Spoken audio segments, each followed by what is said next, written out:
కేంద్రం మీద స్టాలిన్ చేయాలనుకుంటున్న యుద్ధానికి బ్రేక్ పడనుందా? స్టాలిన్ ఎత్తులకు కేంద్రం చంద్రబాబు నాయుడు ద్వారా చెక్కు పెట్టబోతుందా? చూడబోతే అదే జరగేలా కనిపిస్తుందన్న వ్యాఖ్యలు వినిపిస్తున్నాయి. త్రిభాషా పాలసీతో హిందీ భాషను తమ మీద రుద్దుతున్నారని, డీలిమిటేషన్ వల్ల తమ సీట్లను కోసేస్తున్నారని తమిళనాడు ముఖ్యమంత్రి స్టాలిన్ కేంద్రం మీద యుద్ధం ప్రకటించారు. మరోవైపు కాకల కార్యాన్ని చంద్రబాబు నాయుడే తీరుస్తారన్నట్టు త్రిభాష సూత్రాన్ని మించిన ప్రతిపాదనల్ని ప్రజల ముందుకు వదిలారు ఏపీ సీఎం. అంటే స్టాలిన్ వేస్తున్న బ్రహ్మాస్త్రాన్ని చంద్రబాబు నాయుడు వేసే బ్రహ్మాస్త్రంతో మోడీ సర్కారు న్యూట్రలైజ్ చేస్తుందా?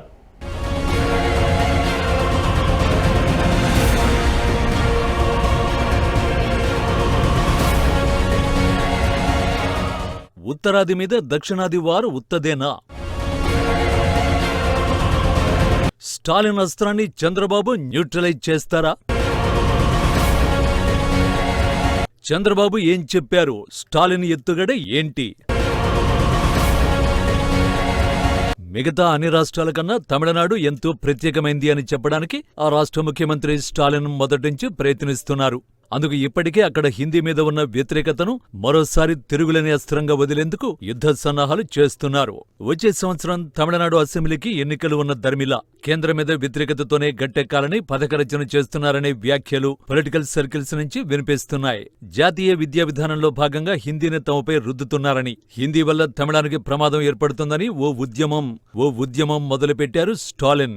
అయితే దీనిపై యాదృచ్ఛికంగానే తమిళంలో మద్దతు కనిపిస్తోన్నా ఈసారి మాత్రం స్టాలిన్ కు వ్యతిరేకంగా కూడా బలమైన సెక్షన్ బయలుదేరుతుందన్న వ్యాఖ్యలు వినిపిస్తున్నాయి. డీఎంకే పార్టీ నాయకులు హిందీ వద్దనుకోవడం బాగానే ఉంది. కానీ అదే డీఎంకే నాయకులు నడిపించే ప్రైవేట్ కార్పొరేట్ స్కూళ్లలో హిందీ ఎందుకు నేర్పిస్తున్నారంటూ పలువురు తమిళ నెటిజన్లు ఎక్స్ వేదికగా నిలదీస్తున్నారు. మరోవైపు స్టాలిన్ హిందీని వ్యతిరేకిస్తున్నాడు. కానీ ఉర్దూను ప్రమోట్ చేసే మైనారిటీ నాయకుల మెప్పు కోసం తమిళంతో ఎందుకు రాజీ పడుతున్నారంటూ మరికొందరు అడుగుతున్నారు. తమిళనాడులో తమిళం మాత్రమే ఉండాలని పంతం పట్టే నేతలు రంజాన్లో ఇఫ్తార్ విందుల సందర్భంగా ఏర్పాటు చేసిన ప్రార్థనల్లో ఎక్కడైనా తమిళంలో చదువుతున్నారా అంటూ ఘాటైన విమర్శలే ఎక్కుపెడుతున్నారు. ఈ మధ్య పార్టీ స్థాపించిన తమిళ హీరో విజయ్ ఈ మధ్య ఇఫ్తార్ విందుకు వెళ్లిన సందర్భంగా జరిగిన ప్రార్థనను ఉటంకిస్తూ ఏకంగా ఆ వీడియోనే సోషల్ మీడియాలో వైరల్ చేస్తున్నారు. తమిళనాడులో ఇంగ్లీష్, తమిళ తప్ప మరో భాషను తాము అంగీకరించబోమని, కేంద్రం మాత్రం హిందీని తమ మీద రుద్దాలనే చూస్తోందంటూ కేంద్ర ప్రభుత్వ కార్యాలయాల మీద, రైల్వే స్టేషన్ల వద్ద ఉండే బోర్డుల్లో హిందీని తుడిపించేస్తున్నారు.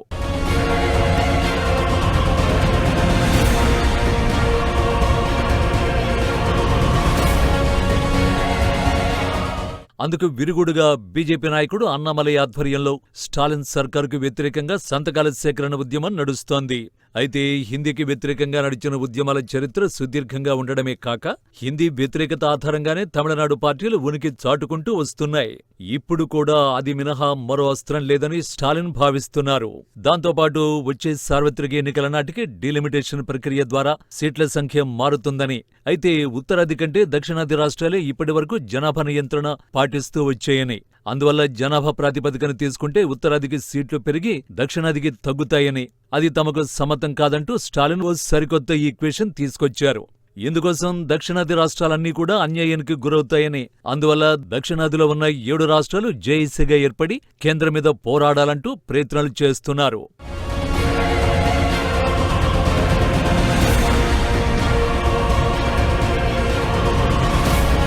స్టాలిన్ చేస్తున్న ప్రయత్నాలు ఎంతవరకు ఫలిస్తాయనేది 22వ తేదీనే తేలిపోతుంది. ఇందుకోసం స్టాలిన్ దక్షిణాది రాష్ట్రాల సీఎంలతో పాటు బెంగాల్ సీఎం మమతా బెనర్జీకి కూడా లేఖలు రాశారట. స్టాలిన్ ఆహ్వానించిన వారిలో Telangana CM Revanth Reddy, Kerala CM Pinarayi Vijayan, AP CM Chandrababu Naidu, Odisha CM Mohan Charan Majhi, Karnataka CM Siddaramaiah, Puducherry CM N Rangaswamy, Bengal CM Mamata Banerjee ఉన్నారు. వారంతా కేంద్రం మీద పోరాటం కోసం తయారవుతున్న జేఏసీలో చేరాలని స్టాలిన్ రిక్వెస్ట్ చేస్తున్నారు. డిలిమిటేషన్ నిర్ణయం వల్ల దక్షిణాది రాష్ట్రాల హక్కులు హరించుకుపోతాయని, తమకు రావాల్సిన ఎంపీ సీట్లు తగ్గిపోతాయని స్టాలిన్ ఆరోపిస్తున్నారు. అయితే ఒక్క సీటు కూడా తగ్గదని కేంద్రం ఇప్పటికే హామీ ఇచ్చింది. అయినా ఈ వ్యవహారం రాజకీయంగా సంచలనం రేపుతోంది. ఇలాంటి తరుణంలోనే చంద్రబాబు నాయుడు నోటి వెంట పలు కీలకమైన వ్యాఖ్యలు వెలుగుచూశాయి.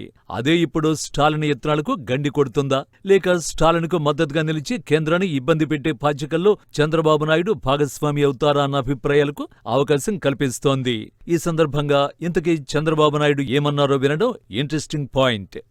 Indians, they are all aware, all of you are seeing rural background, Telugu, Kannada, Tamil, or some other languages, they are shining globally extremely well. What is the reason? Even CEO of Google, CEO of Microsoft, you name any company for that matter. Knowledge is different, language is different.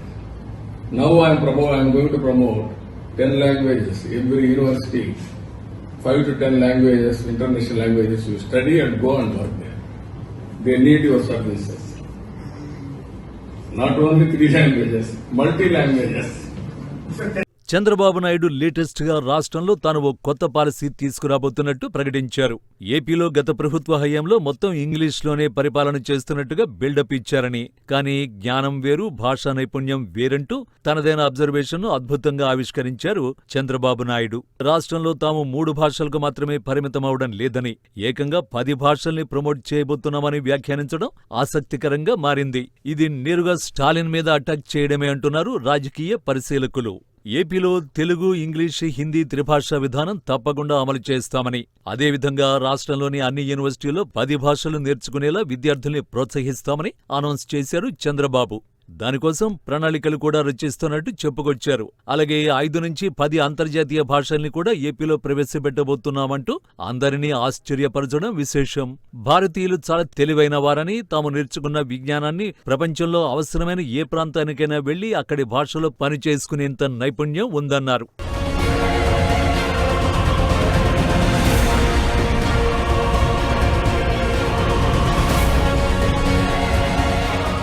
అందుకే కొత్త భాషలు నేర్చుకోండి, ఆయా ప్రాంతాల్లో పనిచేసుకోండి అంటూ comment చేయడం ఇప్పుడు స్టాలిన్ శిబిరంలో కలకలం రేపుతోంది.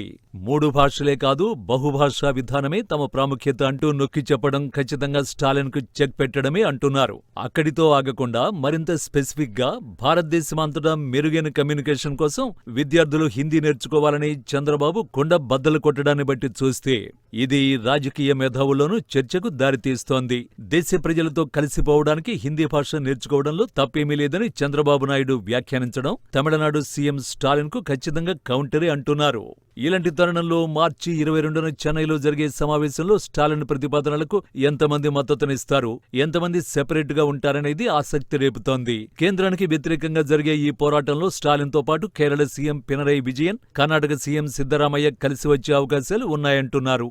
అయితే తెలంగాణ సీఎం రేవంత్ రెడ్డి ఎలాంటి వైఖరి ప్రకటిస్తారనే ఆసక్తి రేగుతోంది. రేవంత్ ఇప్పటికే తెలంగాణ విషయంలో కేంద్రం సవతి తల్లి ప్రేమ చూపుతోందని వ్యాఖ్యానించడం గమనార్హం. ఇటీవలే కేరళలో జరిగిన దక్షిణాది సీఎంల సమావేశానికి రేవంత్ హాజరై వచ్చారని సమాచారం. ఆ సమావేశం తర్వాతనే కేంద్రం మీద దాడిని తీవ్రం చేశారంటున్నారు విశ్లేషకులు. అయితే తమిళనాడులో మాదిరిగా తెలంగాణలో హిందీ వ్యతిరేకత ఎక్కడా కనిపించదు.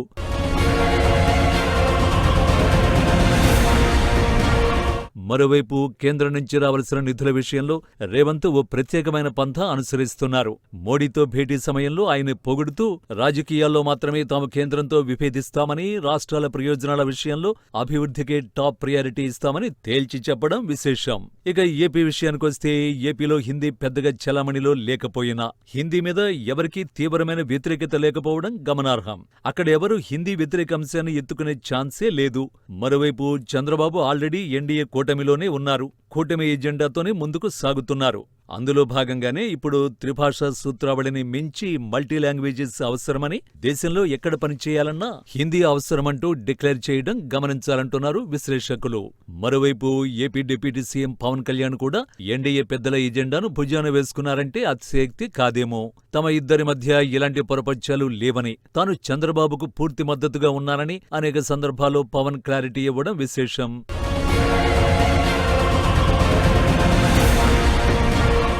ఇవన్నీ చూస్తుంటే ఏపీలో చంద్రబాబు అండ్ పవన్ జోడెడ్లుగా ఉన్నారనే అభిప్రాయాలే సర్వత్రా వినిపిస్తున్నాయి. పశ్చిమ బెంగాల్ దక్షిణాది రాష్ట్రం కాకపోయినా ఆ రాష్ట్ర సీఎం మమతా బెనర్జీని స్టాలిన్ ఎందుకు ఆహ్వానిస్తున్నాడు అనేది మరో ఆసక్తికరమైన అంశంగా మారింది. ఇక్కడే తన ఎజెండాలోని లోగుట్టు అర్థం చేసుకోవచ్చంటున్నారు పరిశీలకులు. తనది కేవలం భాషా దురభిమానం కాదని, కేంద్రం మీద, మోడీ మీద వ్యతిరేకంగా ఉండేవారిని హక్కును చేర్చుకుని తన వెంట ఎన్ని రాష్ట్రాలున్నాయో చూపించుకోవడమే ఆయనలోని అసలైన కోణం అంటున్నారు మరికొందరు. ఈ క్రమంలో చంద్రబాబు నాయుడు ఇప్పటికే భాషపై తనకుండే ఆలోచనల్ని బయటపెట్టడం ద్వారా స్టాలిన్ ఏర్పాటు చేయబోయే జేఏసీకి విలువలేదని చెప్పకనే చెప్పారు చంద్రబాబు. దక్షిణాదిలో కీలకమైన ఏపీ నుంచి చంద్రబాబు, మరోవైపు తెలంగాణ నుంచి రేవంత్ రెడ్డి హిందీ మీద వ్యతిరేకతను ప్రకటించే అవకాశమే లేకపోవడంతో కేంద్రం మీద స్టాలిన్ చేసే పోరాటం ఏ స్థాయిలో రక్తికడుతుంది అనేది చూడాల్సి ఉంది.